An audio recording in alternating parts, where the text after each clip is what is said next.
Aujourd'hui, je suis très heureux d'être arrivé à L'Isle-sur-la-Sorgue, un petit peu plus au sud de Lyon, où on va rencontrer Adrien Le Priol dans son magasin à La Honflelou. Allez, suivez-moi. Bonjour. On est à L'Isle-sur-la-Sorgue. Exactement.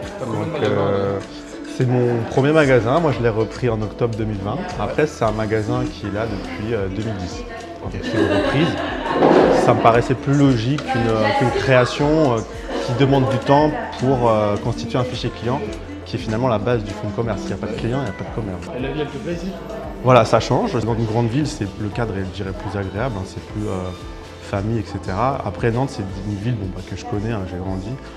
Mais de toute façon, c'est l'île où je voulais partir pour changer un petit peu. Et je ne regrette pas, pour le coup, d'être descendu dans le sud. Quoi. On a fait un tour du magasin. Est-ce que Ouais, alors attends, regarde là, bon, t'as ma caisse, machin. Ici, c'est mon atelier. Ici, c'est très brio, c'est les terres de chez Brio. Je connaissais pas trop avant, donc j'étais là, petite brio attitude. Ouais. Ça fait le job, impeccable. Parfait. Est-ce qu'aujourd'hui, tu fais beaucoup de montage? Non. Alors, on fait énormément de détourés maintenant. Ouais. Là, je viens d'avoir un nouveau lecteur. Okay. Nidec, financé par Rodenstock, nos amis. Plus moderne et neuf. Ouais. On peut plus vraiment s'en passer finalement. Moi, ce que je leur dis, en fait, c'est une question de luxe. C'est devenu débile de faire un montage. C'est devenu plus cher de faire le montage que de les recevoir taillés. Ça fait depuis que tu as repris que tu fais du télédébardage? Alors, non, j'ai mis un bon 1 an et demi avant de me dire non, en fait, il faut vraiment que je fasse du débordage. Ouais. Cette machine-là, elle est très complète. Elle fait notamment les steps, donc les biseaux au clé. Et comme on travaille au clé optico-cellulaire, c'est très bien.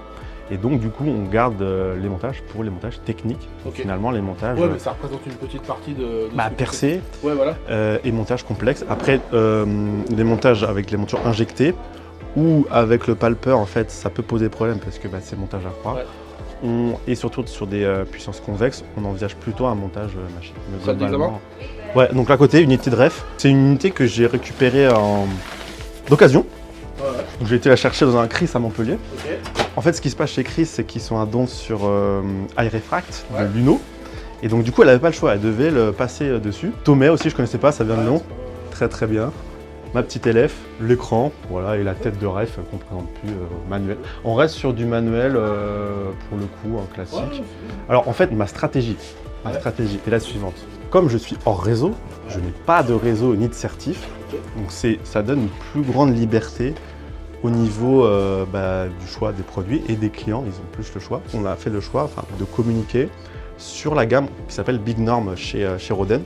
Et c'est pour ça que, en gros, nous, les progressifs, c'est du informace, parce que les tarifs, ils sont bons à l'achat et la vente. Donc, ma stratégie, c'est que je fais qu'un réseau, c'est carte blanche. Et finalement, on propose le tarif carte blanche à tout le monde. Comme ça, on reste compétitif en étant en réseau. Donc, le client aujourd'hui, disons que ton seul réseau, c'est carte blanche. Voilà. Mais que le client soit adhérent carte blanche ou pas.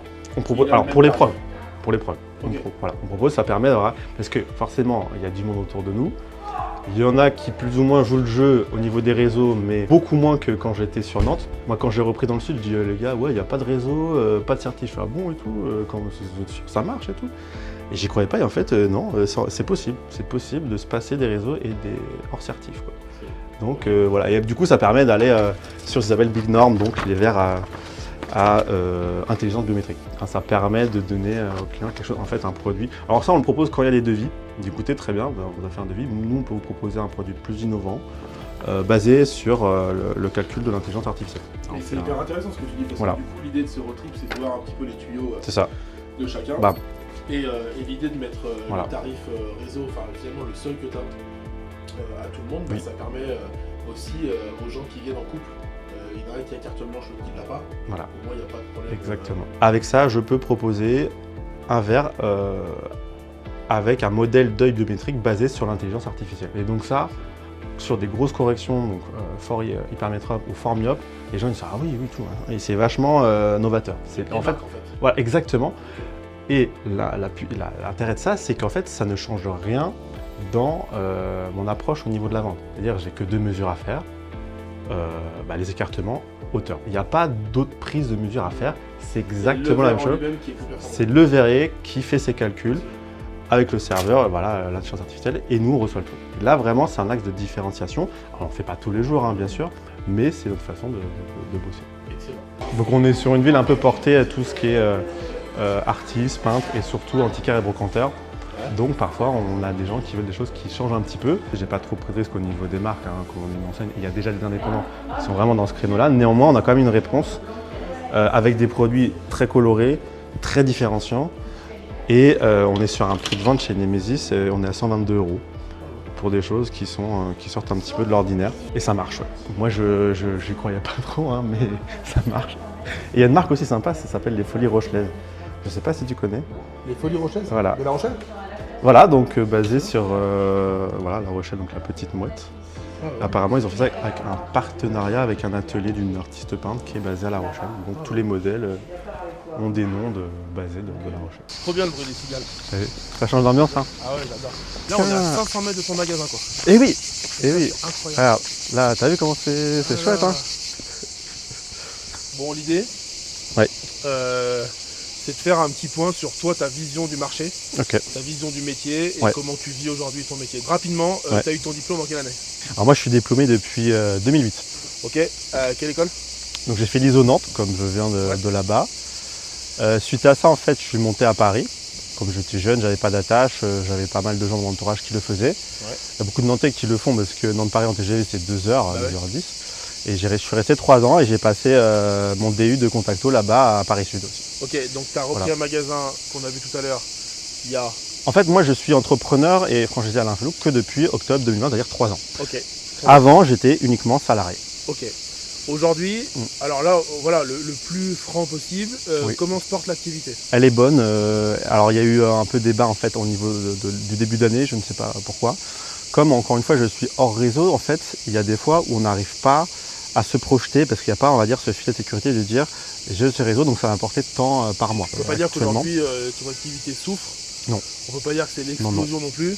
L'activité se Alors là, du coup, depuis juin, c'est un peu l'explosion, mais je n'ai pas d'explication. C'est-à-dire que forcément, c'est un peu, on va dire, comme ça va faire quasiment 3 ans que j'y suis, c'est un retour sur des clients que j'ai eu précédemment.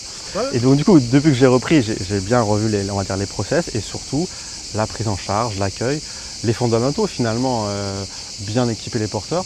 On ne force pas la main, on propose, le client choisit et on essaie de bien le servir. Donc là, le fait que je sois là, je suis le franchisé, et là au bout de 3 ans, ça commence à porter ses fruits sur ce que j'ai mis en place. Et surtout un meilleur accueil qui est en fait la base du métier. On essaie toujours d'avoir une réponse par rapport aux autres magasins qui sont autour de nous, que ce soit au niveau tarifaire, au niveau des collections. Il y a différentes collections où je suis le seul à le faire. Alors ça peut être Bâche ou Moleskine, c'est pas non plus, mais au moins ils savent que je suis le seul à j'aime bien travailler comme ça. Ok. Voilà. Aujourd'hui, la vision d'Adrien sur le marché de l'optique, avec ses points forts, ses points faibles. En général, comment tu dirais quelqu'un qui ne connaît pas le métier, tu lui dis tiens, je t'explique le marché, ça c'est bien, ça c'est moins bien. C'est quoi tes Alors pour moi, il y a trop de magasins. Il y a trop de magasins d'optique. Il y a encore beaucoup d'enseignes qui poussent à ouvrir. Et il y a des fois, on se dit, ils viennent se coller un peu les uns aux autres. Dans certains cas, dans certaines grandes villes, je dirais pourquoi pas, où il y a comme on va dire des quartiers où il y a des quartiers où il n'y a que des banques, il peut y avoir des quartiers où il n'y a que des opticiens. Mais par exemple, dans ma ville où je suis, on est 20 000 habitants, il y a quand même 8 opticiens. Et donc on défend, on a la remarque qu'il y a plus d'opticiens que de boulangeries. Bon, c'est vrai, mais après ce qu'on leur explique aussi, c'est qu'on ratisse, on a une zone de service qui peut être plus large, où il y a des villages alentours, où il n'y en a pas. Et en point fort du marché, qu'est-ce que... on va pas se le mentir, c'est tout le monde a une mutuelle, tous les salariés ont une mutuelle, les écrans, le télétravail, tout le monde a besoin du net finalement. Les enfants ont beaucoup plus de temps sur les écrans, donc forcément le marché sera toujours porteur. Est-ce que tu as une difficulté en particulier que tu rencontres en ce moment? Ouais, tout le monde, recruter des gens, avoir des gens motivés qui veulent travailler le mercredi et le samedi, on rame. On rame. Et en fait, moi j'ai un système de roulement, je suis obligé, parce que plus personne veut travailler le samedi. Donc point noir, le recrutement. Oui, et terminer à 19h, limite c'est trop tard. Mais je leur dis, oui, mais très bien. Mais les magasins autour de moi, donc les Chris, les Général Optique, ils ferment à 19h. Donc tu peux pas fermer avant. Ils me disent, ouais, pourquoi on ne fermerait pas à 18h30? Et oui, j'aimerais bien, mais est-ce que notre voisin il ferme plus tôt? La réponse c'est non. Et donc le point noir, c'est le nombre de diplômés, tout le monde le sait, difficulté de recrutement, et trouver des gens motivés, que ça ne dérange pas de travailler, c'est compliqué.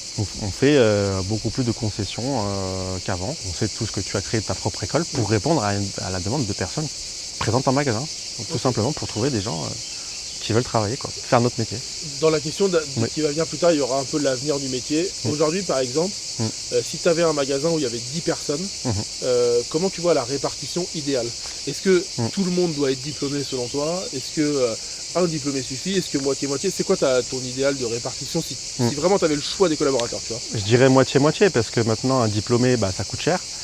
Il a des exigences élevées, donc on ne peut pas forcément suivre dans la mesure où nous aussi on prend des augmentations, que ce soit au niveau de nos achats, d'augmentation de salaire, parfois de loyer.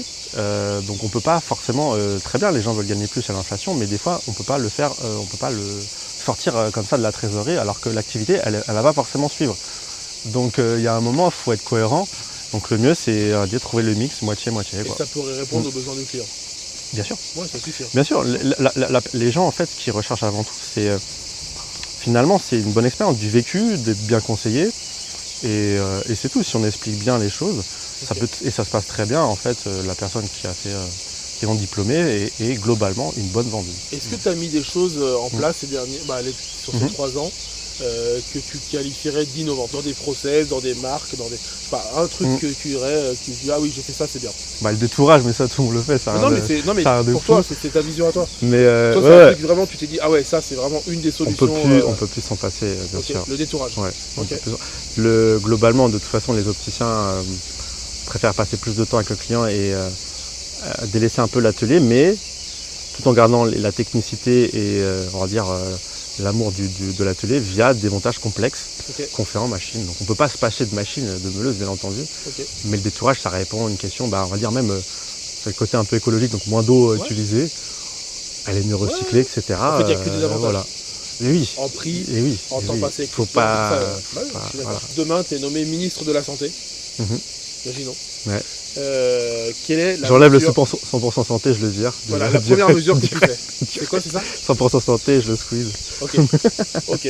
Alors, on l'a vu tout à l'heure, mais ton point de vue sur les réseaux de soins? Moi, je ne fais pas de réseau puisque je n'ai pas besoin. Je n'en avais pas. Et le magasin fonctionnait sans, arrivait à s'en passer. Donc, chose qui m'a surprise dans un premier lieu, comme j'arrive d'une grande ville, où j'étais habitué à travailler tous les réseaux, certifs, etc. Donc, c'est très carré. Mais après, en tant que salarié, à l'avoir vécu, c'est vrai que c'est des fois trop redondant le fait d'être dans les réseaux, appliquer une grille tarifaire, c'est pas drôle quoi. C'est schématique. Donc le fait d'être hors, on est beaucoup plus libre dans notre offre et au quotidien c'est beaucoup plus flexible et agréable. Ok. Voilà. Comment tu vois l'optique en une phrase dans 10 ans? Si tu te projettes, alors pas forcément ce que tu aimerais, mais vraiment, réellement, comment l'optique va évoluer et le marché dans 10 ans, il sera comment selon toi? Alors dans 10 ans, il y aura toujours des magasins physiques, tout ne sera pas en ligne, mais ça va se développer encore. Il y aura à mon avis des supports alimentés par l'intelligence artificielle, donc on peut penser à des bornes, etc. Et ça peut arriver, si on ne trouve pas de gens qui aient une borne au moins alimentée par l'intelligence artificielle, comme on peut acheter un billet de train sur une borne. Donc ça peut arriver des supports intelligents sur des tablettes. Est-ce que ces 3 dernières années en tant que gérant de magasin, tu as une anecdote comme ça, un truc rigolo que tu dirais ah bah tiens ça c'est un truc de ouf qui m'est arrivé, où les gens ne pouvaient plus aller dans les centres commerciaux, donc c'était le pass sanitaire, sanitaire. Nous on est resté ouvert et du coup on a vraiment eu un surcoût d'activité énorme. Ça a été, on a fait le plus gros mois depuis l'existence du magasin en plein mois d'août. Après je tiens à dire aussi, l'entrepreneuriat c'est difficile, c'est beaucoup de temps, d'énergie. Moi personnellement j'ai pas pris de vacances pendant 3 ans. Il n'y a que depuis, à partir de là, ça fait 2-3 mois où je commence à pouvoir, j'ai une équipe mise en place, etc. Les process, etc. Je peux finalement pouvoir lever le pied. Et souvent maintenant, en fait, je viens le matin et l'après-midi, je vais à mes occupations et je peux faire un côté back-office directement de chez moi avec mon ordi. Tu viens de baigner un peu là? Voilà, l'été, ça m'arrive, pêche, canoë, tout quoi. Tiens, d'ailleurs, ça me fait penser un petit mot peut-être pour ceux qui veulent ouvrir un magasin. Oui. Le conseil d'Adrien. N'ayez pas peur déjà, premièrement. Soyez sûr de vous.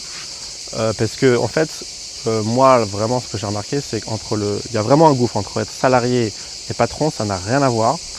Et moi, dès que c'est mis en place, j'ai eu un flux d'informations, boum, et beaucoup de choses à gérer d'un coup.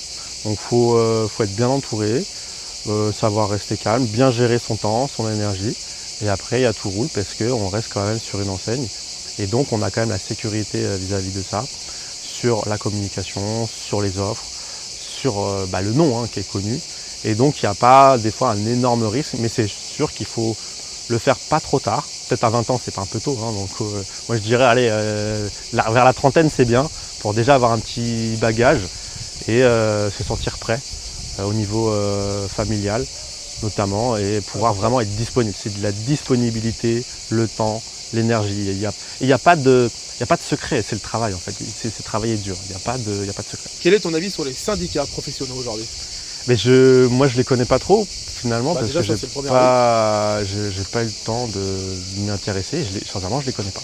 Donc aujourd'hui, tu n'as pas d'avis parce que ton niveau d'information n'est pas suffisant. C'est ça, et après en fait, c'est relativement récent, 3 ans en tant qu'entrepreneur, mais malgré tout, les syndicats, pour moi, je ne connais pas. Qu'est-ce qui a évolué positivement ou négativement, tu trouves, entre l'optique d'avant, que tu as connu, quand tu BTS, et l'optique d'aujourd'hui?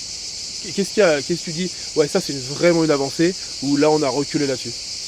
Une avancée, c'est la mutuelle obligatoire. On ne va pas se le cacher, tous les salariés ont accès à une mutuelle. Ce n'était pas le cas avant. Donc voilà, le 100% santé, il y a du bon aussi, finalement, avec les C2S qui remplacent le CMU, on en fait beaucoup. Ils ont accès à des verres qui sont un peu mieux. La main 6 s'active automatiquement en fonction de la correction. Anti-reflets inclus, mais il salit, mais il est quand même inclus. Donc ça peut être une petite avancée par rapport à des gens qui n'ont pas trop de moyens, etc. Ok. Est-ce que tu as un mot à rajouter? L'optique, ça reste un secteur d'avenir. Je suis un peu, je trouve qu'il n'y a pas assez de cohésion peut-être entre tous les opticiens. Il n'y a pas de ligne de conduite, on va dire, parce que forcément ils peuvent nous avoir avec les réseaux, et si on n'est pas fédéré derrière notamment un syndicat ou une vraie ligne de conduite, on sera toujours un peu piégé et à voir avec les réseaux qui peuvent prendre un peu le pouvoir, on va dire, sur nous. Bon, quiz des pieds dans l'eau. Allez, vas-y. T'es prêt? Allez. Ray-Ban ou Persol? Réponse 1, Ray-Ban. Ok, atelier ou examen de vue? Examen de vue. Pour ceux qui nous regardent, l'eau est relativement froide. Chaud, 14 degrés. Ok, voilà. Chemise ou polo? Chemise. Ok, Rof ou Fnof? Bon là du coup... le plus connu ça reste Rof, mais du coup je n'ai pas trop d'avis, je connais pas. Montage à chaud, montage à froid? Plutôt à froid, ouais. Concurrent ou confrère? J'aime bien dire confrère. Très bien, c'est bien. Métal ou acétate? Acétate. Ok. Silmo ou Mido? Alors Mido j'ai pas fait, donc Silmo on va dire. Ok, très bien. Avant le Covid ou après le Covid? Après le Covid quand même, ça nous a été plutôt bénéfique pour nous, on va pas se le cacher. Question très intéressante et réponse très différente en fonction de tout le monde. Tu préfères avoir moins 8 ou plus 8? Allez, moins 8 pour viser l'opération. Très bien. Plutôt Cosium ou Pro-Optique? Je suis Cosium. Très bien. Tu préfères être seul dans un magasin de 150 m² ou à 15 dans un magasin de 50 m²? Oh. Allez, je reste seul dans un grand magasin. Ok. C'est pas grave. Tu préfères faire l'inventaire ou gérer les tiers payants? Gérer les tiers payants. Ok. Tu préfères loucher ou diverger? Loucher. Ok. Tu préfères voir double ou voir la moitié des choses? La moitié des choses, comme ça, je dirais, j'ai pas vu, je sais pas, c'est pas moi. Plutôt former ou être formé? Les deux. Il faut choisir. Allez, formé. Allez, formé. Formé. Depuis le temps, là, c'est bon, j'ai l'expérience. Tu dirais un client ou un patient? Ça reste nos clients quand même. Bon, voilà. Au revoir, merci ou en vous remerciant? Au revoir. Salut les amis. En vous remerciant de votre visite. En vous remerciant. Voilà. Tu préfères te planter un tournevis dans le doigt ou changer des plaquettes toutes vertes? Changer des plaquettes toutes vertes. Ok. Tu préfères liker le road trip ou liker le road trip sur Instagram? Liker le road trip sur Instagram. C'est bien. Impeccable. Voilà. Merci beaucoup Adrien. Très bien, merci à toi. Merci pour ta participation. Je t'en prie.